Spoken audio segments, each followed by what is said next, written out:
termasuk 2 rakaat sebelum maghrib. Itu gairu muakkad, boleh. Ada juga orang yang tidak mau, padahal Rasulullah mengatakan sallu raka'ataini qablal maghribi, sallu raka'ataini qablal maghribi liman sya'ah. Asam pada sunnah koduan rakaat yolona maghribi, asam pada sunnah koduan rakaat yolona maghribi liman sya'ah. Iya meloe, yang mau.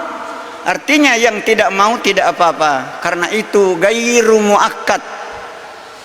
Dengan catatan kalau kita sholat sunnah 2 rakaat sebelum maghrib, kita juga harus isengnya lewe, jangan terlalu lama, jangan terlalu panjang. Kenapa?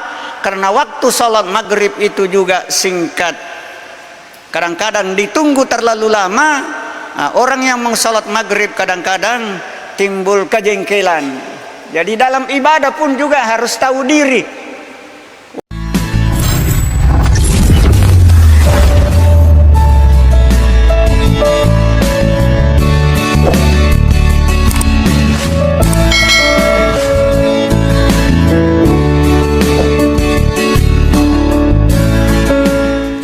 Assalamualaikum warahmatullahi wabarakatuh. Bismillahirrahmanirrahim. Alhamdulillahilladzi an'amana bi ni'matil imani wal islam. Wassalatu wassalamu ala sayyidina Muhammad wa habibina wa syafi'ina wa maulana Muhammad wa ala ali wa barik wa sallim. Ma ba'd. Faqad qala Allah subhanahu wa ta'ala fi kitabihil aziz wa huwa asdaqul qailin. A'udzu billahi minasy syaithanir rajim. Bismillahirrahmanirrahim. Ya ayyuhalladzina amanu taqullaha haqqa tuqatih wa la tamutunna illa wa antum muslimun. Shadaqallahul azim. Pertama-tama marilah kita senantiasa memanjatkan puji dan syukur kita kepada Allah Subhanahu wa ta'ala, karena Allah telah memberikan nikmat yang banyak, nikmat iman, nikmat Islam, nikmat kesehatan. Maka sewajarnya kita senantiasa bersyukur, karena Allah berfirman di dalam surah Ar-Rahman, Allah memberikan kepada kita wa ja'ala lakumus sam'a wal absara wal afidah qalilan ma tashkurun. Allah telah memberikan pendengaran as-sam'ah, bukan mata, karena banyak orang diberi mata, diberi telinga tidak mampu mendengar. Wal absara, Allah memberikan penglihatan. Kenapa Allah tidak mengatakan ainun, mata? Karena ada orang diberi mata tapi tidak mampu melihat. Wal afidah, hati. Tapi kata Allah, qalilan ma tashkurun. Di antara kamu sedikit sekali yang pintar bersyukur kepada Allah Subhanahu wa ta'ala. Kemudian salam dan salawat senantiasa kita kirimkan kepada baginda Rasulullah Muhammad sallallahu alaihi wasallam. Beliau adalah rahmatan lil alamin, uswatun hasanah. Mudah-mudahan insyaallah berkat syafaatnya nanti di yaumil qiyamah yang senantiasa kita tunggu nanti, supaya kita bisa bersama-sama beliau masuk di dalam surganya Allah Subhanahu wa ta'ala. Jamaah subuh yang sama-sama dimuliakan oleh Allah, dalam mimbar ini ada beberapa hal dalam rangka kita melaksanakan ibadah di bulan Ramadan yang ingin saya sampaikan. Yang pertama, mari kita meningkatkan iman kita kepada Allah Subhanahu wa ta'ala, karena iman ini turun naik. kadang-kadang stabil baik, kadang-kadang turun. Makanya Allah menyampaikan fadzakir fa inna dzikra tanfaul mu'minin. Berikanlah peringatan, berikanlah dakwah, karena sesungguhnya peringatan itu sangat-sangat bermanfaat terhadap orang-orang yang beriman. Yang kedua, di bulan suci Ramadan ini mudah-mudahan jangan Ramadan terakhir kita. Mudah-mudahan tahun depan kita bisa bertemu lagi bulan suci Ramadan tahun 1428 Hijriah. Tentunya kita memperbaiki ibadah kita, baik itu ibadah fardu maupun ibadah sunnah.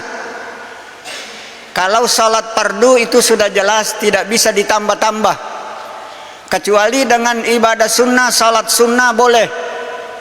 Bahkan Rasulullah Sallallahu Alaihi Wasallam yang diriwayatkan oleh Imam Muslim bahwa kalau umatku melanggengkan salat sunnahnya, salat sunnah ini adalah muakkad, artinya salat sunnah yang tidak pernah ditinggalkan oleh Nabi kita Muhammad Sallallahu Alaihi Wasallam, yaitu salat sunnah rawatib yang jumlahnya 12 rakaat, baik sebelum maupun sesudah kita melakukan ibadah fardu.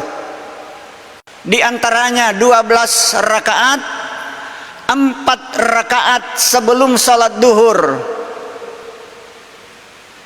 dan 2 rakaat salat sunnah setelah salat duhur. Kemudian 2 rakaat setelah salat maghrib, dan 2 rakaat setelah salat isya. Itu sudah 10 rakaat, dan 2 rakaat sebelum salat subuh atau salat fajar. Rakaataini qabla subhi, 2 rakaat sebelum salat subuh. Kata Rasulullah, khairum minad dunya wa ma fiha. Pahalanya lebih mulia, lebih berharga dunia beserta isinya. Oleh karena itu mari kita menambah salat-salat sunnah kita.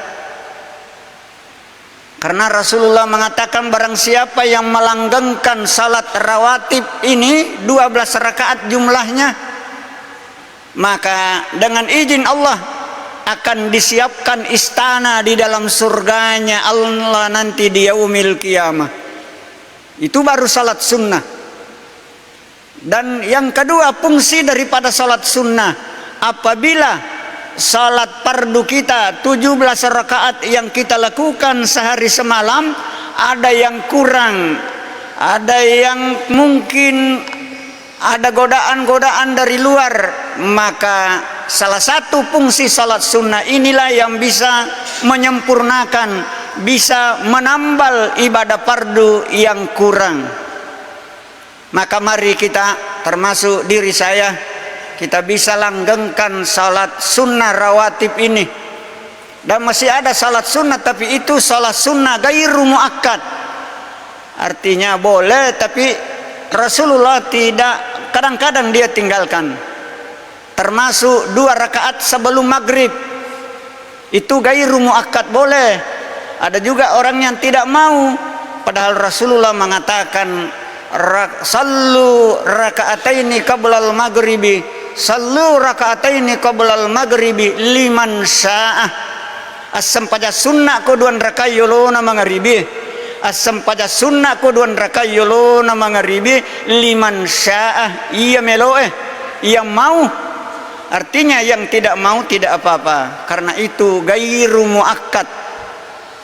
Dengan catatan, kalau kita salat sunnah 2 rakaat sebelum maghrib, kita juga harus is'al. Isengnya lewe, jangan terlalu lama, jangan terlalu panjang. Kenapa? Karena waktu salat maghrib itu juga singkat. Kadang-kadang ditunggu terlalu lama. Nah, orang yang mau salat maghrib kadang-kadang timbul kejengkelan. Jadi dalam ibadah pun juga harus tahu diri. Waktu kita perhatikan. Nah, yang berikutnya di bulan suci Ramadan kita perbaiki ini adalah mensucikan hati kita ini, membersihkan hati kita ini. Karena hati ini sangat memegang peranan dalam rangka melakukan ibadah, untuk beraktivitas, baik hubungannya hablum minallah secara vertikal maupun hubungannya hablum minan nas secara garis horizontal. Karena Rasulullah sallallahu alaihi wasallam pernah bersabda, "Inna fil jasadi mudghah, idza saluhat saluhal jasadu, idza fasadat fasadal jasadu, ala wahiyal qalbu." Di dalam diri manusia ada segumpal daging. Apabila segumpal daging itu baik, maka baiklah jasad itu, baiklah orang itu. Idza fasadat, apabila segumpal daging itu tidak baik, bejat, maka ketahuilah orang itu juga tidak baik. Ala wahiyal qalbu, Rasulullah mengatakan, ketahuilah segumpal daging itu al-qalbu, yaitu hati. Nah, hati ini kita tidak lihat, berada di dalam tubuh kita. Tapi guru kita mengatakan, kalau Anda mau melihat apakah hati seseorang itu baik atau tidak, lihat perkataan dan perbuatannya. Kalau perkataannya baik, perbuatannya juga baik, maka hati orang itu adalah baik. Hanya saja hati ini sekarang ini dipengaruhi oleh kehidupan duniawi. Sering saya katakan, penyakit hati ini banyak.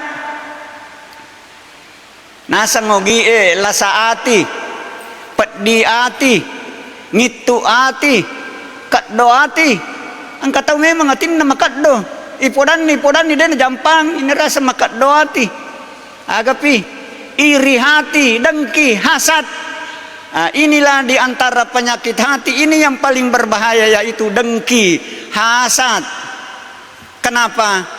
Kalau orang memiliki penyakit hasad, maka amal perbuatan kita selama bulan suci Ramadan, apakah itu ibadah puasa, ibadah-ibadah yang lain, itu dimakan oleh sifat hati yang namanya hasad, dengki. Rasulullah mengatakan di dalam salah satu hadisnya, iyyakum wal hasadu fa innal hasadu yakulul hasanat kama takulun naral hatab. Naiya siriyatie nandrai amalak madecenge pada toha akan rena apiri ajuan nasuange. Capu tentu perlu kita jaga di dalam bulan suci Ramadan hati ini. Nah, hati ini bisa menjadi tenteram apabila orang itu banyak komunikasi dengan Allah secara vertikal. Allah menyampaikan dalam Al-Quran, ala bidzikrillahi tatmainnul qulub. Hanya orang-orang yang banyak berzikir, komunikasi dengan Maha Pencipta, maka hatinya menjadi adem, hatinya menjadi tenang. Terakhir yang perlu kita bersihkan di bulan Ramadan ini adalah membersihkan harta kita. Jangan hanya diri kita mau bersihkan, tapi jangan lupa bersihkan harta melalui zakat, infak, dan sedekah. Kalau memang kita diberikan oleh Allah rezeki yang sudah memenuhi nisab, maka perlu kita mengeluarkan zakatnya. Kalau pertanian 5% setiap panen, kalau pendapatan pedagang zakat profesi hanya 2,5%. Berarti kalau 4 juta hanya 100.000 diminta oleh Allah Subhanahu wa ta'ala. Nah, ini 2 bulan yang lalu kita diundang oleh Bupati baru, kita datang di sana. Dia bilang, para pengurus Basnas, memang manusia itu ada 3 kategori di dalam Basnas. Orang yang mengeluarkan zakat katanya namanya muzaki. Orang yang menerima zakat namanya mustahik. Tapi orang yang punya harta tidak mau berzakat namanya museke. Ini juga ada memang. Ini yang saya khawatirkan. Nanti di yaumil qiyamah ibadah puasanya bagus, hajinya bagus, sesama manusia bagus, tapi lupa mengeluarkan zakatnya, maka dia bisa masuk nanti di dalam yang dia tidak inginkan. Yang penting saya sampaikan, tugasku sudah selesai, bahwa tolong, karena zakat ini sama kedudukannya salat, sama-sama rukun Islam. Rukun Islam kan ada 5, syahadat, salat, zakat, puasa, haji. Nah, kita di Pindrang ini yang menduduki ranking pertama 5 rukun Islam adalah rukun Islam yang terakhir, yaitu haji. Apa buktinya? Di data di kantor Kementerian Haji dan Umrah, untuk daftar waiting list, daftar tunggu calon jemaah haji reguler, masih ada kurang lebih 15.000 daftar tunggu. Nah, alhamdulillah untuk tahun ini kita Pindrang mendapatkan kota alhamdulillah 519 jamaah dan sudah siap semua berangkat. Sisa kita menunggu nanti. Hadirin jamaah subuh yang sama-sama dimuliakan oleh Allah Subhanahu wa taala. Jadi kalau memang tidak mungkin belum cukup zakat, cukuplah infak. Karena zakat dengan infak beda, sama dengan sedekah beda. Kalau infak cenit-ceninga tinasa ngogi Kalau kita punya rezeki, silakan berinfak sesuai dengan keikhlasan kita. Nah, sekarang ini kita kenal ada namanya sedekah subuh atau infak subuh, walaupun hanya 5.000, tapi setiap subuh kita berinfak. Kenapa? Ada 2 malaikat, kata Rasulullah, diturunkan oleh Allah setiap subuh. Ada 2 malaikat diturunkan. Malaikat itu satu berdoa, mendoakan orang yang dermawan. Doanya bunyinya, Allahumma ya Allah, Allahumma a'ti mumfikan khalafa. Ya Allah, tambahkan rezekinya orang yang berinfak subuh ini, walaupun infak sedekahnya hanya 2.000. Tapi satu malaikat mendoakan orang yang seke, Allahumma ya Allah, Allahumma a'ti mumsikan talafa. Ya Allah, jangan lagi tambah rezekinya. Dia uangnya banyak tapi dia seke, dia pelit. Padahal Nabi mengatakan as-sahiyu, orang dermawan, dekat dengan Allah, dekat sesama manusia, dekat dengan surga, jauh dari nerakanya Allah Subhanahu wa taala. Jadi itu infak. Kalau sedekah apa? Sedekah itu pengertiannya non materi, biar bukan uang. Berbuat baik, menyingkirkan duri, batu di jalanan yang bisa menyebabkan orang kecelakaan, jatuh, maka perbuatan itu bernilai sedekah. Bahkan Nabi mengatakan qaulun ma'rufa sedekah, perkataan yang baik sesama manusia itu juga bernilai sedekah. Di hadis lain dikatakan, seandainya kamu bertemu dengan saudaramu lalu Anda senyum kepadanya, maka senyummu itu pun adalah sedekah. Tapi Ustaz Abdul Somad, tidak semua senyum bisa bernilai sedekah. Kalau kota amal lewat di depan kita baru lempar senyum kepada kota amal, maka itu bukan sedekah. Hadirin jamaah subuh yang sama-sama dimuliakan oleh Allah. Mudah-mudahan bagi kita jamaah subuh yang punya rezeki yang diberikan oleh Allah, mari kita.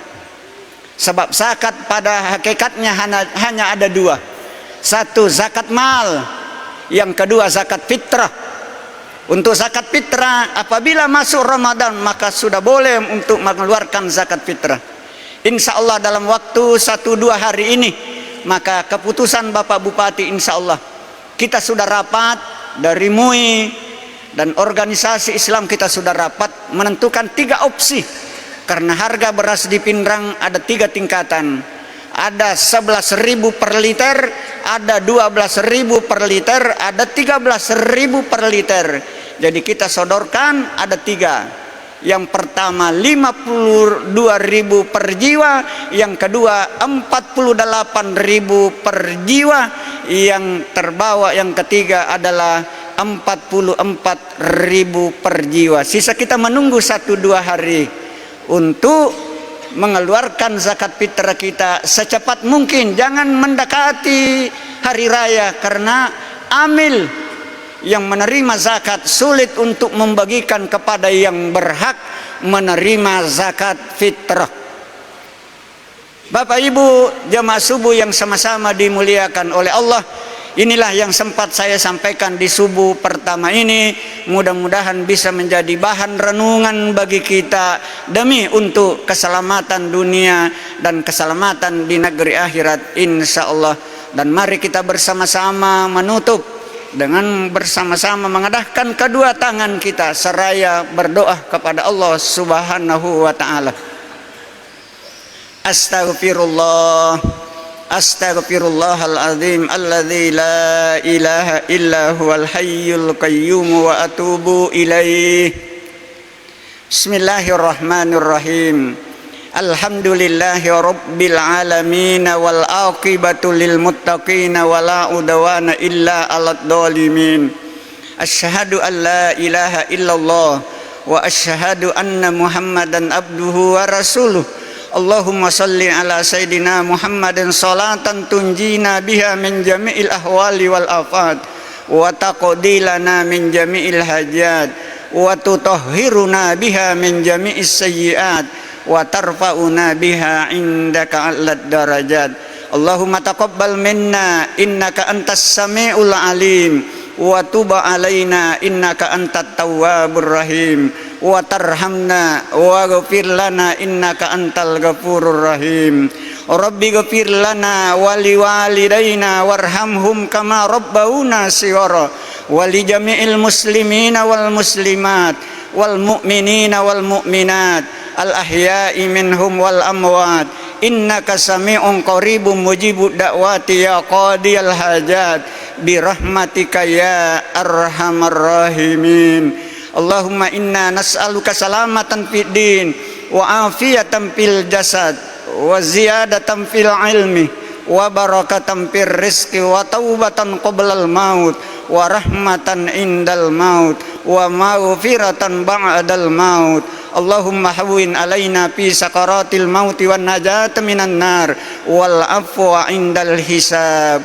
Rabbana atina fid dunya hasanah wa fil akhirati hasanah wa qina adzabannar. Subhana rabbika rabbil izzati amma yasifun wa salamun alal mursalin walhamdulillahi rabbil alamin bi barakatil Fatihah.